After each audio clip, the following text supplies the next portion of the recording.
Building public, 8 mai 2024. C'est vrai qu'on est le 9 lorsqu'on tourne cette vidéo, mais elle fait office du recap d'hier.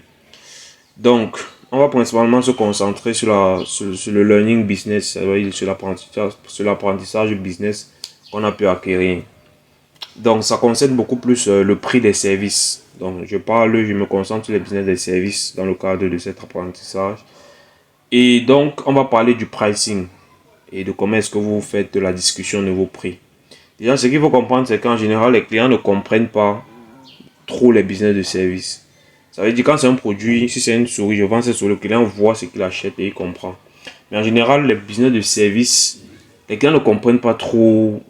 Ce n'est pas visuel, ce n'est pas tactile. Raison pour laquelle ils ont tendance à vouloir toujours payer ces services au prix le plus bas qu'ils peuvent. Et donc l'objectif lorsque vous vendez des produits, des services, l'objectif premier est de faire d'abord en sorte que le client comprenne ce qu'il veut. Parce qu'en général, les clients ont des problèmes que même ils ne s'en rendent pas compte.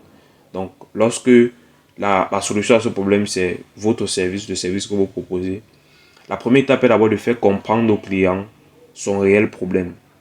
Et donc, dès qu'il aura compris son réel problème, lui-même il va comprendre le prix de la solution qui va aller avec dans le cadre de son problème. En général, c'est la première étape.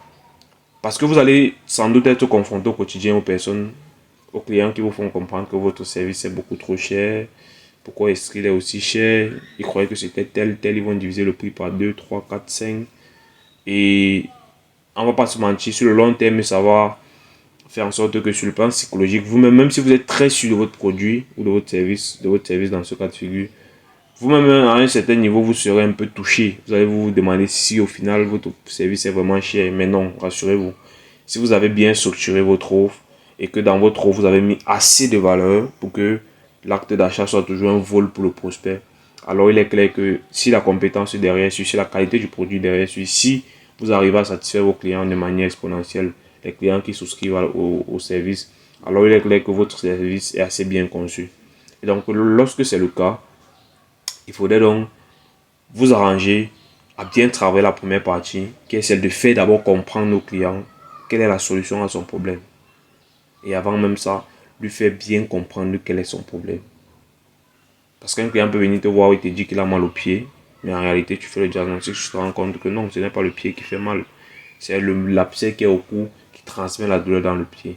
Et donc lui, il croyait que tu devais masser le pied ou faire autre chose, alors qu'il fallait juste percer l'abcès sur le cou. Donc, prenez d'abord la peine de bien comprendre votre prospect.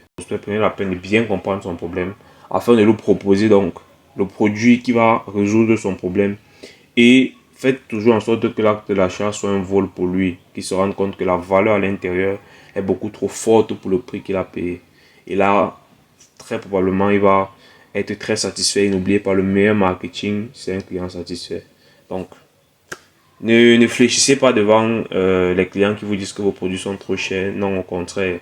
C'est lorsqu'il y a des objections, ça veut dire qu'il y a à travailler. Continuez à travailler, à bosser sur votre offre, à la modéliser. Et donc, je pense que si vous le faites et que votre offre est en croissance permanente concernant la qualité, forcément vos feedbacks seront meilleurs et donc vous vendrez mieux, vous ferez plus d'argent. Donc, globalement, c'est ça. Dites-moi comment vous gérez ce problème de pricing. Est-ce que ça vous arrive souvent qu'on vous fasse comprendre que votre produit soit cher, est cher autant pour moi, ou alors quel est le mécanisme que vous avez mis sur pied pour pouvoir délivrer assez de valeur pour que l'acte d'achat soit toujours un vol pour votre prospect. Donc, je vous dis à très bientôt pour une nouvelle vidéo.